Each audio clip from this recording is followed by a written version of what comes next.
Two guys of Minnesota sports flowing in their veins. Mackie and Judd on SKOR North and SKORNorth.com. It is the most glorious of days in sports because it comes once a week and is fantastic. It is a Reckless Speculation Thursday. Phil, by the way, computer updates.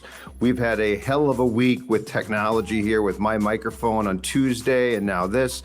Phil will join Judd, Declan, and Scoopmeister Darren Doogie Wolfson all over the local sports scene when it comes to the scoopage.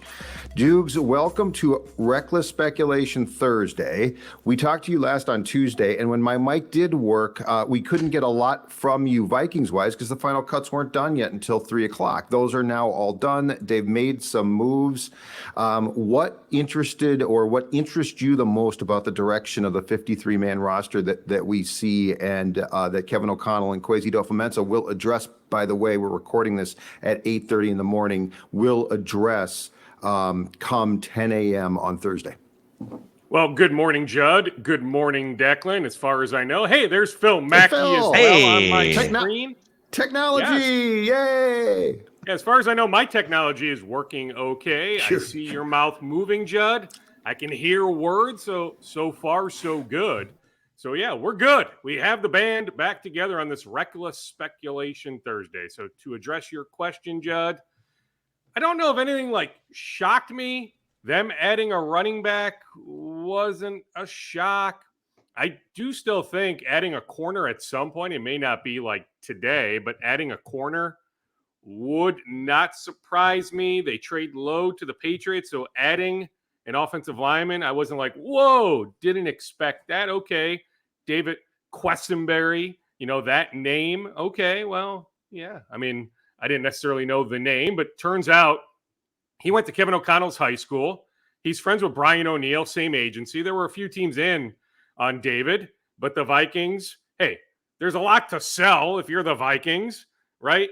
The agency knows how good of a reputation there is at TCO Performance Center, so they were able to sell David quickly on, hey, you should choose the Vikings over some other opportunities. I did not have Jalen Rager on my final 53-man, that initial 53-man roster projection. So, yeah, he initially makes it, but then the corresponding move, when you make the Myles Gaskin move, not surprising, the Ian Rappaport tweet, I never sensed the Vikings had some sort of trade lined up for Rager. My understanding is there are teams interested in Rager, but they knew or figured all along he was going to hit the open market. Teams like the Texans, the Cowboys, the Lions, the Chiefs, the Broncos, likely another team or two, but they were never willing to even give up a conditional draft pick for Jalen Rager. Kene Nwangwu on injured reserve. Now, I'll tell you this much, Judd. My sense is he did not want to go onto injured reserve, but he hasn't practiced in a couple weeks. I still don't even know the specifics on the injury. Trust me, if I knew, I would share. But my understanding is he thinks he'll be ready to go before October 8th. But at this point, he needs to miss those first 4 games. So for the first game that he's eligible to come back for would be that October 8th game against the Kansas City Chiefs. Real quick, and sorry, I jumped in a couple minutes late because my computer chose right now to do one of those big, you open your computer, it's like, oh, you can't do anything. It's update time. So if I missed this off the top, I apologize. But on Jalen Rager, just going back a second. So the Vikings gave up a 2023 7th-round pick, and then it was going to be a conditional 2024 4th-round pick to the Eagles. But I believe he didn't hit the certain levels of performance. So what are they? Is it a 5th-round pick now next year that they still have to give the Eagles for this failed Jalen Rager experiment? That is my understanding, Phil, that he didn't meet certain thresholds. It's not a 4, but they still do owe Philadelphia draft pick compensation in 2024. So my understanding is, yes, you're correct. It is a 5th-round pick. That's brutal, by the way. I know that you're gonna tinker with some. I'm okay with taking a shot, buying some stocks low, but it kind of feels like, and if I'm missing one, sorry, Kwesi, kind of feels like all these little flyers he's taken, the 2nd-round defensive lineman that they just cut after it was a Blacklock, right? That maybe there was a reason why these guys that their stock had fallen, I guess, in retrospect. You know what, though? I don't mind swinging on these highly touted prospects coming out of college, hoping that you hit maybe on one or two. Maybe they hit on Davenport this year. But yeah, Blacklock, Rager, swings and misses so far. But I don't necessarily knock the strategy when we're talking about day 3 picks, especially if they can continue to have some success in undrafted free agency. I get it that Louie Varland, was a cut. He's now back on the practice squad, but at least he contributed somewhat. Last year's special teams. Now you think about Ivan Pace Jr. So if they can hit on one guy a year, maybe two in undrafted free agency, I'm okay giving up a later day 3 pick on these swings. Speaking of Flyers, dude, do you sense that Andre Carter II made the 53 in part because of what he did get as far as his contract? As a UDFA, ordinarily he'd be on the practice squad. He wouldn't make the team. They clearly liked him. Now, I will say this, and maybe you saw something I didn't in training camp, but I never saw him flash at all. Like as much as Pace did, and Pace was incredible for a guy who was not drafted. I did not see when Carter came back from, I think he was on the PUP to start training camp. I never saw a thing there. So do you sense that this was more of we paid him, $350,000? We probably just for appearances and because they did like him at first, should keep him? Yes. I mean, I think now maybe they fell under the agent's, spell, right? But that they were led to believe that they exposed him, that they could have lost him, that they knew how much interest there was in him post-draft when they beat out a bunch of other teams, gave him a $300,000 signing bonus, that they thought, right or wrong, but that they thought, hey, not sure we can get him through waivers, that we are intrigued enough. That's why we gave him all that money post-draft. We have room. I mean, it's not like, he's taking a spot and you're like, whoa, can't believe they did this, this, and this. Like, to me, the 53 man, which is always fluid, it's going to change. Heck, may change here in the next, few days again, right? But like right now, you look at the appearance of the 53 man, Judd, and I'm not like looking at it and saying, whoa, like how did they do that and make that move? Like, so when you start slicing and dicing it, I can see why they kept Andre Carter, but there was a belief that they were going to lose him. I don't know if they would have. It's not like there were a ton of waiver claims, but there were enough, but that they thought they would lose him if they tried to get him through waivers. Yeah, he does seem like a There's Phil. Did we just lose Phil?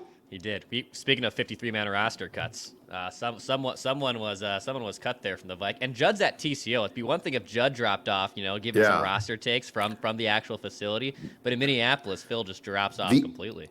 I'm going to tell you guys, and Doogs knows this, the hard line here, you can't screw with it, Dex. Like, this is where trades are made. The internet in the building I'm in right now, it is double secret probation top notch, because you know what? The Vikings can't afford to drop off like Phil just did. Welcome back, Phil Mack. Well, quick side street. You know what I did? I think it's self-inflicted. So this is a new streaming computer here as of a couple weeks ago. It's been great. We've had no issues. And today was like big update day. And after the update, it reset my clock back to like midnight. So like my computer turned back on, but the clock was gone. So as we were doing the segment here, I just changed the clock back manually to where it was. And it just like refreshed everything. So I think, all right, I won't touch anything. I'm back. That's very I'm ready Judd-like. To recklessly speculate. That's very Doogs-like, Judd-like. It's very un-Phil-like or Declan-like. Hey, Judd, by the way. Change my clock. Yeah. Judd, how does the internet at TCO Performance Center compare to that of the internet in Hubbard Broadcasting Building? Oh, my God. Oh, let's see here. On a scale of 1 to 10 here, it's an 11. Hubbard, depending on what part of that building you're in, might be a 2. Probably it's a 5 at best. It's between a -3 and a 2, depending on where you're at in the building. So as I was so eloquently attempting to say, Andre Carter feels like a classic practice squad guy where he's like a 2-year project. You're trying to mold him. So they obviously felt, like Doogie said, that someone was going to put him on the 53, I guess.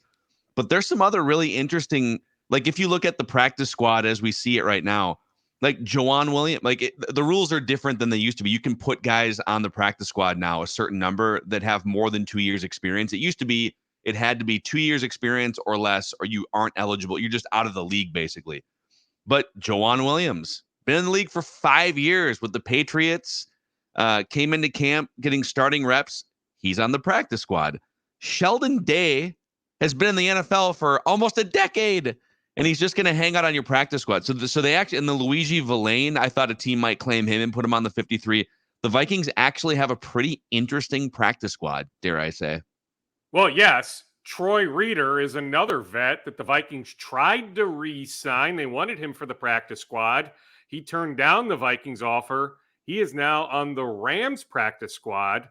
But another move that hasn't been officially announced, but it does sound like the Vikings will add Hakeem Adeniji, an offensive lineman who has started games for the Cincinnati Bengals. My understanding is the Vikings beat out the Jets, 49ers, Raiders, and Dolphins for this offensive lineman who has played in games. He played in the Super Bowl. Think about adding Quessenberry. Not very well. Then Adeniji. I mean, you've got some options, right?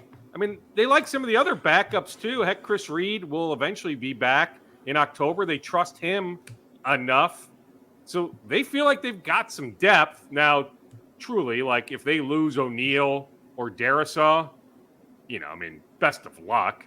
But they feel like they have as much depth in that offensive line room as they've had in a really long time. So to go back to the discussion about that you brought up, Doogie, the changes that potentially might come on the 53. What is the sense too? Because I got to think at some point in time that these guys are going to get jobs. It's trending after week 1 when their salary is not guaranteed.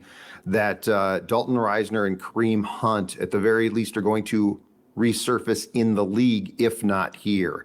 Because I would guess now that this has played out for so long that if teams like the Vikings remain intrigued by them, that they're just going to try and push this to after September 10th to potentially sign them. And then they give them a signing bonus, but their entire salary would not be guaranteed. Yeah, and I haven't looked yet this morning. Did Bradley Roby, the cornerback, did he get picked up, or is he another name that could sign after week 1? I can check on that. Google that real quick. I mean, Declan could too. Yeah, somebody can Bradley look that up. Roby was let go by the Saints. Was he picked up at all last night? Apologies for not knowing this. No, let's pause the show here. This is good. This is good right here. Absolutely. We'll check on that. I mean, I'll I check on don't it, dude. sense You talk. anything's hopping on Reisner or Hunt. I will say they did try to add Melvin Gordon to the practice squad. And what was that dialogue like? Because Melvin is pretty darn accomplished. Now he's on the Ravens practice squad, so he chose to go back to Baltimore versus coming here to Minnesota. But what would that have looked like? Was there any sort of, hey, like, come to the practice squad, but we'll put you on the 53-man, or, hey, you have a great chance? Like, I wonder what that dialogue was like. But that's another veteran name that the Vikings chased on Wednesday. But I haven't heard any recent Reisner or Hunt steam. I did see our buddy Tom Pelissero put something out about Kareem, that there are some offers out there, but I wonder if that's the Colts, or is it the Saints perhaps, or some other team that's not the Vikings. But yeah, I mean, it's ever changing, right? I mean, the 53-man today isn't going to be the 53-man. Heck, I don't think it'll be the 53-man on September 12th, put it that way. I think it's time for our every other day TJ Hockenson update. It is interesting when most players miss a full month of practice, which wasn't it August 3rd, the first day that he sat out the full team. So it's been a month. It was early. Yeah, it was either the 3rd or the 4th. But yeah, I mean, it was early August. Yes. Now he is, I think, a critical enough player that you would not put him on an injured reserve list where he has to miss the first 4 weeks. You try to get him back, but the Vikings at some point here, I think next Wednesday, officially have to put out their first official injury report. I just wonder, where is this going? Is he going to show up on the injury report with a lower back still, or is it going to feel fine before next Wednesday? I don't know if you have an update on the contract situation, Doogie, because it's kind of day to day here, but the whole situation is very interesting still. Well, yeah, very interesting. Here's what I'll say, Phil. The Vikings are planning as if Hawkinson will be good to go on September 10th, that there are no worries there. Now, I can't foresee what exactly is going to be on that injury report in 6 days, Yeah, will it be lower back? Will it be ear infection? That I don't know. I'm just telling you, the Vikings are game planning. They are scheming. They are believing that TJ Hockenson will be good to go against Tampa Bay on September 10th. As for contract talks, sure, they've been going on for a while. Neil Cornrich, his representation, Rob Brzezinski in the Vikings front office. I don't necessarily have an update here on Thursday morning, August 31st. I just know that they've been busy, Rob and others in the Vikings front office, on some other fronts the last, since we last chatted about 47 hours ago. So I don't sense there's been any sort of like incredible momentum gained, Wednesday into Thursday morning. But I do know that both sides would still like to get a deal done. They just would. And in an ideal world, the Vikings would already have this Hockenson deal done. Heck, they would have the Justin Jefferson deal done as well. If we can transition to Twins, Dex was at the Saints game last night, which was the first game that Buxton played center field since I think a year ago, August. And also Alex Kirilloff was with the Saints playing in that game as well. What type of intelligence do you have about how things went with Buxton and where things might be trending? Because I do think that we're getting a little bit ahead of ourselves at times. Like, this is Byron Buxton, and we don't know. He might pull a hamstring again. So how slow do you think the Twins are going to attempt to play this assignment? And where do you think it leads here, let's say, in the next 2 weeks? Yeah, well, it leads to Byron Buxton being in center field for the Twins in the next 2 weeks. Okay. That he felt fine after he came out last night. Limited action. Derek Falvey of the Twins was in attendance last night. Declan, I don't know if you bonded with Derek Falvey, but he was there. But my understanding is Buxton. They shared a hot dog and they started from opposite ends. It was very romantic. By all the players' wives and also Nick Gordon, who was just chilling in the stands in his street clothes. Poor guy. Well, he went to go see his buddy, Byron Buxton. I mean, they've been doing all sorts of work pregame together, and Kirilloff for that matter. So he went to go cheer on his guys. Alex Kirilloff, for that matter, also feeling good after last night. So both guys trending toward being back in the Twins lineup, certainly in the next week or two. Heck, there was no finality on them being in the lineup last night as of Tuesday morning. But those guys felt so good. I had mentioned on Tuesday morning they were going to hop in the batter's box on Tuesday afternoon at Target Field, take live batting practice against Jorge Alcala. Well, after that, both guys felt so good. It was like, hey, let's have you go play for the Saints on Wednesday night. We knew it would be this week if everything continued to feel good.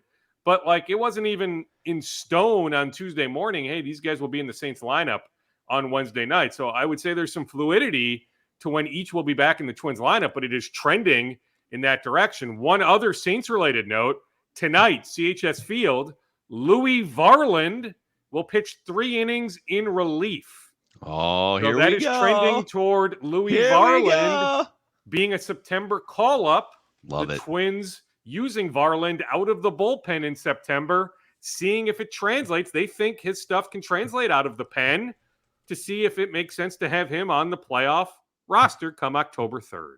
I could see that being his career path. I don't think, especially with some of these arms they have, like Lopez is going to be here. I mean, Sonny Gray's not going to be here. Joe Ryan's going to be here. I don't know that he's one of your 3 playoff. If you get to the playoffs a few years here, I don't know that Louie Varland is starting a wild card game, but maybe he becomes one of these big strikeout 7th, 8th inning guys that can help build that bridge to Durant. I'm intrigued by it. And I also love that despite how disappointing the Twins have been for large chunks of this season, that they're literally mapping out a playoff path. They're building a playoff blueprint right now, more than a month away from October, even after losing 2 of 3 to the second place team in the division, because it doesn't matter. They're going to win the division. Nice job, Guardians. Congratulations. But the Twins are already planning Louie Varland getting some relief outings here before September starts. And I think it's hilarious. Well, and there could be some other roster reinforcements. So I am told that the front office has the green light today to put in some waiver claims. So you think about the Angels putting all these players on waivers. Now the Reds and Marlins are in front of the Twins. I am told the Twins worry in particular about the Reds claiming a guy or two, but based on the Twins losing to the Guardians the last 2 days, they now have waiver priority over the Diamondbacks. Is that how that Giants. works though? But the claim is wasn't the claim put in like how does that work? Is it where I was told it's based on your record through Wednesday's games. Okay. So as of this moment, the Twins what is tanked your on purpose. record? The Twins tanked on purpose. Let's go. So they have a chance. Yeah, I mean, I would take a look at those pitchers. I mean, they had interest in Matt Moore back in the winter. Ronaldo Lopez, yes. I mean, how would you turn that down? So those two relievers in particular, let's see what happens. I do know the Twins feel like the Reds are a team to watch, but they also felt like the Giants and Diamondbacks as of 2 days ago were teams to watch. Now the Twins are in front of those two teams. I just know that if Derek Falvey wants to put in a waiver claim or two, he has been given the green light to do so. We should know by 1 or 2 o'clock this afternoon if the Twins are awarded any of these guys. We do not think, just based on what they did and did not do at the deadline, we do not think the Guardians will put in claims, correct? Because they do have priority and they are only 5 games back. But I think they were a half game back when they dumped Savali. So common sense would say that they're not going to be allowed by their owner to put in a claim. But I guess that's my question is, would the Guardians with 3 games left against the Twins say, you know what? Okay, we'll claim a guy or two, because if they do, it helps them and, of course, directly hurts the Twins. I would be really, really surprised. Heck, they DFA'd Noah Syndergaard the other day. I get it. Looks like he's cooked. Yeah. But wouldn't you play that thing out a little bit? But yeah, the Savali trade, the Josh Bell trade, who's been a really good addition. Since he got to Miami, Josh Bell has raked pretty good, right? It looks like at the trade deadline, the Guardians waved the white flag, right? So never say never. I don't have deep insight into the Guardians front office, so sincere apologies for that. I guess we could recklessly speculate, but I would be surprised. It's Thursday. I really would, right? I mean, it looks like the Guardians are going to roll with who they have. So I'll just tell you this much. The Twins are not concerned about the Guardians blocking them. It's more those National League teams.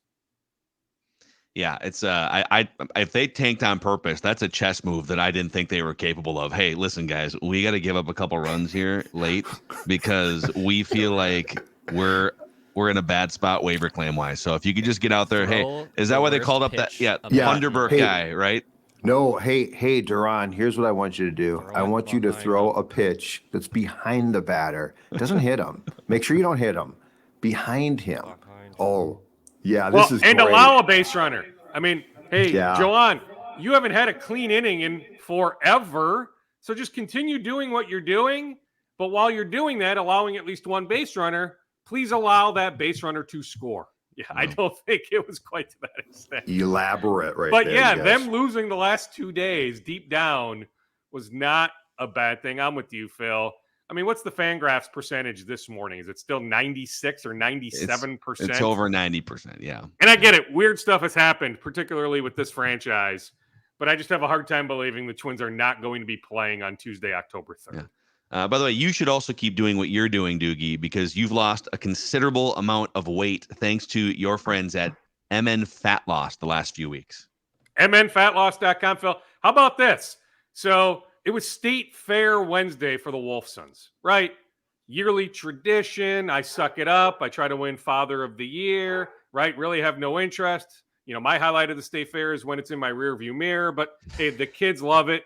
The wife loves it. So I go. Well, while in Rome, right? While at the State Fair, right? I partake, right? I needed my dairy building malt. I needed a gizmo. But hey, MNFatLoss.com, I know, isn't it? It's my favorite thing, Phil. It's a nice little walk way on the other end, but I love it. But guess what? MNFatLoss.com provides me the guidance, the information I need, right, to be able to successfully navigate a day at the State Fair. I actually lost 0.2 pounds. I just weighed myself this morning. Lost 0.2 pounds after eating a bunch at the State Fair because I have all the necessary information. MNFatLoss.com. I've lost about 20 pounds going back to July 2nd. I've moved on from the reduction phase to the maintenance phase, reintroducing some foods. They are great. They give you the guidance you need, but they are not overbearing. It's all about when to eat, what to eat, how to eat, portion control. I love what they have done for me. mnfatloss.com. Their unique plan gets your energy back naturally, safely, and effectively. So that's a big part of it. Energy compared to actual poundage lost. Many patients lose 20 to 30 pounds in about a month or two. For your free private weight loss consultation, call 763-312-7600, 763-312-7600, or schedule online at mnfatloss.com. That's mnfatloss.com. Dr. Adam Schatzko, DC. Results may vary. Hopefully Scooby isn't annoying in the background. No, Scooby just wants Nutrisource, and we totally get that, around here. Duke, let's empty the scoop bag here. What else do you have for us at the bottom of that scoop bag? Absolutely. So go for football, Nebraska tonight. As of last night, the NCAA, what a joke. Craig McDonald, my guy from Minnehaha Academy, safety, transfers in from Auburn, Nickelback, started his collegiate career at Iowa State. So the second transfer, he needs this waiver from the NCAA to be eligible to play right now. As of last night, the NCAA has not let him know if he can play tonight or not. Shame on the NCAA for dragging this on. Busy. There's other situations where players are waiting for the answer. Is it yes or is it no? Just give him an answer. So I feel horrible for Craig McDonald. 10 NFL teams will have scouting representation at Huntington Bank Stadium tonight, including the Vikings, Packers, and Bears. You think about Tyler Nubin, Gophers safety, Brevin Spanford, Gophers tight end. Both guys legit top 4 round prospects come next April. It's a big night for Gophers basketball. They'll have some recruits at the game, including a kid from New Mexico named Daniel Jacobson, a big man from the class of 2025, who they have offered. He is in town on an official visit. Commit for 24, Isaac Asima of Cherry, way up on the Iron Range. He also plays football, so he will not be with the basketball team at tonight's game. The Timberwolves, before Ty Washington, the former first-round pick, the point guard who was out of the University of Kentucky, before he signed a 2-way contract this week with the Milwaukee Bucks, the Wolves had some interest. Didn't get quite to the point of the Wolves extending Washington a 2-way offer. Heck, Milwaukee is a good situation for Ty Washington, but the Wolves registered a little bit of interest in Ty Washington. Matt Boldy tees off today at Craigan's up in the Brainerd area. He is playing on that Canadian PGA Tour. I forget the specific event. So the backstory, I don't know if this is out there. Ryan Hartman was initially asked, hey, do you want to play? And he's got something going on this week. So through Ryan's agent, it was, scuttlebutt. Hey, Matt Boldy is a really good player. So the wheels went in motion anyway. Matt Boldy has this sponsor's exemption. He's about a 2 handicap. So he's a really good player. So Matt Boldy playing starting today in this Canadian PGA event up at Craigan's in Brainerd. Love it. There he is. Little inside information, little reckless speculation about your favorite Minnesota sports teams. Darren Doogie Wilson from the 5 Eyewitness News Sports Department. All right, Doogie. Great stuff, man. Enjoy the rest of your week. Absolutely, boys. And again, I expect Greg Harbaugh to call plays for the Gophers tonight, but collaborative effort. I expect the Gophers to win, but Nebraska, very much a mystery. Should be a very fun night at Huntington Bank Stadium. Yes. Yes, indeed. Judd and I will be there enjoying ourselves. Declan's going to be at the Pearl Jam concert tonight, hosting some SKOR North listeners at the X. I'm jealous. And I'll be at a school orientation for some of the evening. Yeah. Trust me. It's a busy night. I'm jealous. Here. Jealousy and envy. I wish I was Declan. Hey, I'd take you and Judd as well, Phil. I wish I was at Huntington Bank Stadium tonight, but I'll be watching Gus Johnson on the call. So I'll be entertained watching the TV feed. Love it. We'll throw an extra beverage back in your honor at the Babu tailgate in the lots Love tonight. It. So all right, say my best to Nadine. See you, boys. See you, buddy. Judd, I want to know how you feel about Matt Boldy playing in a professional golf tournament. Sounds a little dangerous. Like maybe what if he pulls a hamstring or something? Well, you know what? I'm comfortable with it. I'm very comfortable. I think golf is a great sport. Like if you're going to endeavor to do something that is not your sport, that's competitive during your off season, I think golf's a great sport to play. I'm very comfortable with this. So you're okay with golf. You're okay with golf, but not other activities? Like what It about? depends on what you'd be doing. Yeah, like what? I mean, skydiving? No. Okay. Boating? You okay with boating? No. If he's on a Bennington, of course I am. If he's on a Bennington from Power Lodge and Miller Marine. Yeah, then I'm cool. Then I'm good with it. Yeah. 4 metro locations. You can find or like I should say greater metro locations for Power Lodge and Miller Marine in St. Cloud. You know, we refuse to believe that this weekend is the end of summer. So you can still get into a Bennington and enjoy. I think. I mean, it's gonna be like 100 degrees next week. Yeah, there's now if Boldy's doing a backflip off of Bennington, that might violate his contract, right? Yeah, it's a good point. Yes, and I get nervous. PowerLodge.com and MillerMarine.com to find whatever fun toy it is that you're interested in. And that's a wrap on this scoop session here. Reckless Speculation Thursday. We're also going to, on Purple Daily, Judd is out there at the practice facility. We're going to react to the 53-man roster press conference. And then the Twins are on the Immaculate Grid today on the SKOR Twin Show. Let's get it.